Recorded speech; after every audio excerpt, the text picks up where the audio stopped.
अध्याय 17 श्रद्धा के विभाग। अर्जुन ने कहा, हे कृष्ण, जो लोग शास्त्र के नियमों का पालन न करके अपनी कल्पना के अनुसार पूजा करते हैं, उनकी स्थिति कौन सी है? वे सतोगुणी हैं, रजोगुणी हैं या तमोगुणी? भगवान ने कहा, देहधारी जीव द्वारा अर्जित गुणों के अनुसार उसकी श्रद्धा 3 प्रकार की हो सकती है, सतोगुणी, रजोगुणी अथवा तमोगुणी। अब इसके विषय में मुझसे सुनो। हे भरत पुत्र, विभिन्न गुणों के अंतर्गत अपने अपने अस्तित्व के अनुसार मनुष्य एक विशेष प्रकार की श्रद्धा विकसित करता है। अपने द्वारा अर्जित गुणों के अनुसार ही जीव को विशेष श्रद्धा से युक्त कहा जाता है। सतोगुणी व्यक्ति देवताओं को पूजते हैं, रजोगुणी यक्षों व राक्षसों की पूजा करते हैं और तमोगुणी व्यक्ति भूत प्रेतों को पूजते हैं। जो लोग दंभ तथा अहंकार से विभूत होकर शास्त्र विरुद्ध कठोर तपस्या और व्रत करते हैं, जो काम तथा आसक्ति द्वारा प्रेरित होते हैं, जो मूर्ख हैं तथा जो शरीर के भौतिक तत्वों को तथा शरीर के भीतर स्थित परमात्मा को कष्ट पहुंचाते हैं, वे असुर कहे जाते हैं। यहाँ तक कि प्रत्येक व्यक्ति जो भोजन पसंद करता है, वह भी प्रकृति के गुणों के अनुसार 3 प्रकार का होता है।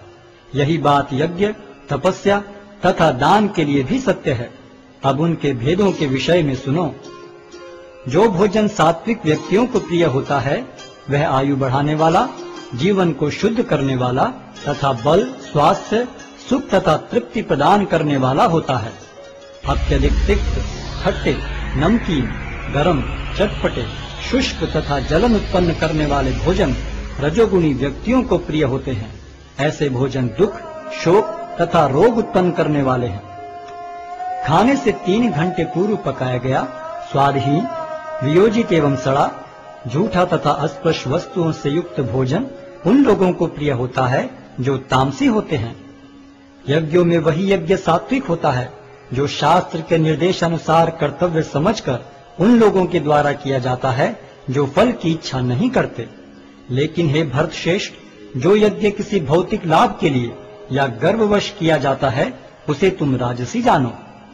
जो यज्ञ शास्त्र के निर्देशों की अवहेलना करके, प्रसाद वितरण किए बिना, वैदिक मंत्रों का उच्चारण किए बिना, पुरोहितों को दक्षिणा दिए बिना तथा श्रद्धा के बिना संपन्न किया जाता है, वह तामसी माना जाता है।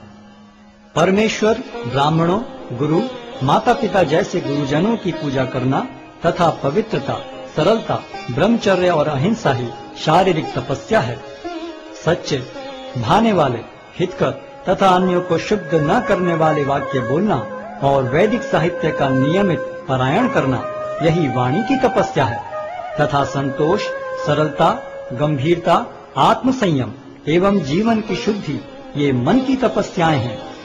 भौतिक लाभ की इच्छा न करने वाले तथा केवल परमेश्वर में प्रवृत्त मनुष्य द्वारा दिव्य श्रद्धा से संपन्न यह 3 प्रकार की तपस्या सात्विक तपस्या कहलाती है।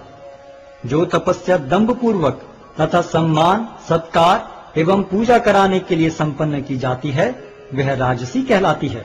यह न तो स्थायी होती है, न शाश्वत। मूर्खतावश आत्मपीड़न के लिए या अन्यों को विनष्ट करने या हानि पहुंचाने के लिए जो तपस्या की जाती है, वह तामसी कहलाती है। जो दान कर्तव्य समझकर किसी प्रत्युपकार की आशा के बिना समुचित काल तथा स्थान में और योग्य व्यक्ति को दिया जाता है, वह सात्विक माना जाता है।